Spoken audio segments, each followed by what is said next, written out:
वंदे मातरम दोस्तों। चर्चा करेंगे हिंद महासागर क्षेत्र में चल रहे कोबाल्ट वार के संदर्भ में। हिंद महासागर क्षेत्र में एक सी माउंट मिला है। सी माउंट का मतलब होता है एक ऐसा पहाड़ जो कि समुद्र के अंदर होता है। इस तरह से ये देखिए आप, समुद्र और उसके अंदर जो पहाड़ मिला उसको सी माउंट कहते हैं। उसका नाम है अवनासी निकतिन सी माउंट और यह अपने आप में एक अल्लादीन का खजाना है, करोड़ों का अरबों का खजाना है। क्यों? क्योंकि यह कोबाल्ट से संपन्न एक पहाड़ है।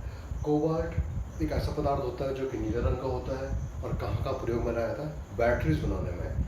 जो इलेक्ट्रिक व्हीकल्स है, विद्युत चालित वाहन, उनकी बैटरी बनाने में, फ़ोन की बैटरी बनाने में, अन्य बैटरीज बनाने में, लड़ाकू विमान बनाने में, मजबूत कोबाल्ट स्टील बनाने में इसका प्रयोग होता है। और यदि हम कोबाल्ट का प्रयोग करते हैं इन चीज़ों में तो प्रदूषण कम से कम होता है। बैटरी की लाभ टिकाऊ होती है क्योंकि बैटरी जो बनाई जाती है केवल लिथियम से नहीं बल्कि लिथियम के साथ कोबाल्ट मिलाकर बनाई जाती है। भारत की इससे ऊर्जा आवश्यकता अन्य देशों पर घटेगी, हमारी चीन पर निर्भरता कम से कम होगी। हम देखें दुनिया में सबसे अधिक कोबाल्ट का निर्यात करता है वह है democratic Republic of Congo DRC। लगभग 70% दुनिया की आवश्यकताओं की पूर्ति करता है DRC, democratic Republic of Congo. जबकि इसका जो तटीय क्षेत्र है बहुत ही छोटा सा है। और जो चाइना है, चाइना दुनिया के 70% कोबाल्ट और 60% लिथियम पर अपना नियंत्रण रखता है। अर्थात जो कोबाल्ट और लिथियम से संपन्न देश है उन पर अपना प्रभुत्व रखता है चाइना। तो यदि भारत इस माउंट को प्राप्त कर लेता है, अधिकार प्राप्त कर लेता है, तो भारत की निर्भरता अन्य देशों में घट जाएगी और दुनिया में बहुत बड़ा निर्यातक बन सकता है भारत। अब उसके बाद भारत की चिंता क्या है? भारत की चिंता यह है कि जो हिंद महासागर क्षेत्र में जो कोबाल्ट संपन्न पहाड़ है इस पर भारत तो अपना दावा रख रहा है ISA के सामने, इंटरनेशनल सीबेड अथॉरिटी के सामने। यह क्या है इसको आगे जानेंगे।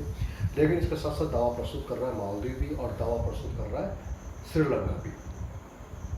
अब देखिए भारत का दावा थोड़ा यहाँ पर कमज़ोर हो रहा है। देखिए आप इस तरह से हम कह सकते हैं ये सी माउंट है। यहाँ पर भारत की जो इससे दूरी है 1350 किलोमीटर। भारत का जो सबसे दक्षिणतम बिंदु है, कमेंट बॉक्स में बताइएगा भारत का दक्षिणतम बिंदु कौन सा है। भारत के दक्षिणतम बिंदु से इसकी दूरी है 1350 किलोमीटर। मालदीव से दूरी है 1100 और श्रीलंका से दूरी है 1050। अर्थात श्रीलंका इस माउंट के सबसे अधिक निकट है, इसलिए उसका दावा और अधिक मजबूत बनकर बढ़ता है। मालदीव यदि दावा भी कर लेता है तो मालदीव इतना संपन्न नहीं है कोई यहाँ पर खनन का काम कर सके, अध्ययन का काम कर सके, शोध का काम कर सके। हालांकि श्रीलंका भी इतना संपन्न नहीं है और भारत पर बहुत हद तक निर्भर है श्रीलंका भी, लेकिन श्रीलंका को समर्थन देता है अपना चाइना। तो भारत की मुख्य चिंता का विषय यह है चाइना, क्योंकि चाइना श्रीलंका का सपोर्ट कर रहा है और श्रीलंका को आगे भी जाकर सपोर्ट कर सकता है। यही कारण है कि भारत ने पहले इस क्षेत्र में श्रीलंका को समर्थन दिया था अपना वर्ष 2010 में और वर्तमान समय में 2022 में भारत ने अपना समर्थन श्रीलंका से वापस ले लिया है। किस मामले में? इस सी माउंट पर दावे के मामले में। पहले भारत ने कहा कि ठीक है आप ले लो, कोई बात नहीं, कोई फर्क नहीं पड़ता। लेकिन बाद में भारत को वर्ष 2022 में मोदी जी के नेतृत्व में ऐसा लग रहा था कि यदि श्रीलंका को यह हक मिल जाता है तो एक प्रकार से यह हक किसको मिलेगा? चाइना को मिलेगा। अब जो ये सी माउंट मिला है हमें, निकटन अफनासी सी माउंट, इस पर किस तरह से हम अध्ययन कर सकते हैं, रिसर्च कर सकते हैं, अपना अधिकार कर सकते हैं। तो हमें सबसे पहले जाना पड़ेगा ISA, इंटरनेशनल सीबेड अथॉरिटी के पास।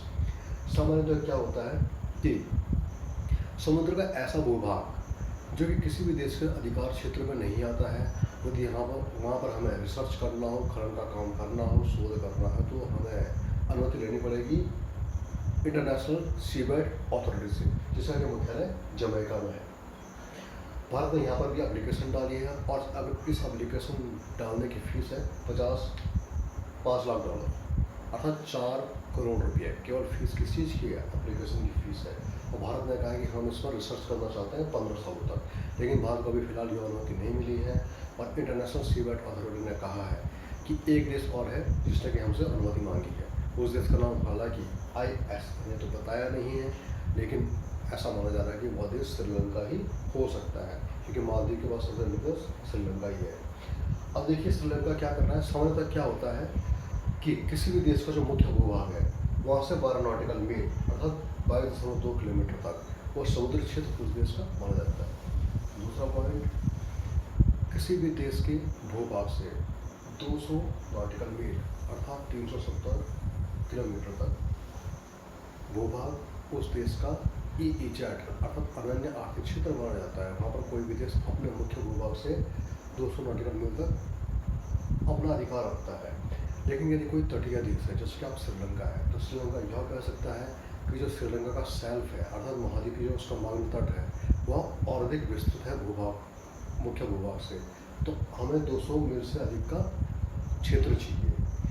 इस तरह का मामला नॉर्वे ने भी उठाया है, पाकिस्तान ने भी उठाया है और ऑस्ट्रेलिया ने भी उठाया है।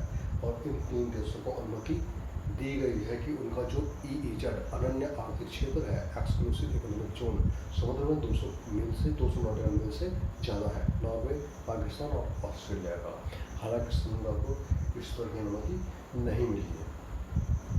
तो वहाँ जो ये इस अमाउंट पर रिसर्च करेगा, जो उसका अध्ययन करेगा, वो किस मिशन के तहत करेगा, वो करेगा डीप ओशन मिशन के तहत। ये डीप ओशन मिशन क्या चीज़ है, वर्ष 2021 में शुरू किया गया है इसको। ये 5 वर्षों का कार्यक्रम है जिसमें कि 4000 करोड़ रुपया खर्चा किया जाएगा। इसके लिए एक पनडुब्बी अर्थात सबमर्सिबल तैयार की जा रही है जो कि समुद्र के अंदर जाएगी। इसका नाम रखा गया है डीप सी माइनिंग सबमर्सिबल। यह स्टडी करेगा समुद्र के संसाधनों की, और जिन्हें कहते हैं पॉलीमेटेलिक नोडल्स। पॉलीमेटिक नोडल्स क्या चीज़ होते हैं, इनमें होते हैं कोबाल्ट, निकेल, लिथियम, मैग्नीशियम, इस तरह के पदार्थ। तो इसका क्या किया जाएगा, अध्ययन किया जाएगा, शोध किया जाएगा, खनन किया जाएगा। आलोचना भी की जा रही है भारत के इस मिशन की और इस माउंट पर अधिकार की, जो भारत दावे कर रहा है कि समुद्र में माइनिंग उचित नहीं हो सकती है, धारणीय विकास के लिए भी उचित नहीं है और पर्यावरण की दृष्टि से भी उचित नहीं है। लेकिन फिर भी इसका महत्व है। भारत ने घोषणा की है कि वर्ष 2070 तक भारत नेट जीरो इमिशन अर्थात वर्ष 2070 तक भारत शून्य उत्सर्जन वाला एक देश बन जाएगा। और यदि हमें इस मिशन को प्राप्त करना है तो फिर हमें डीप ओशन मिशन को भी बढ़ावा देना पड़ेगा और इस सी माउंट पर भी अधिकार के लिए आगे प्रयास करना पड़ेगा। बहुत ही इम्पोर्टेंट टॉपिक। वंदे मातरम।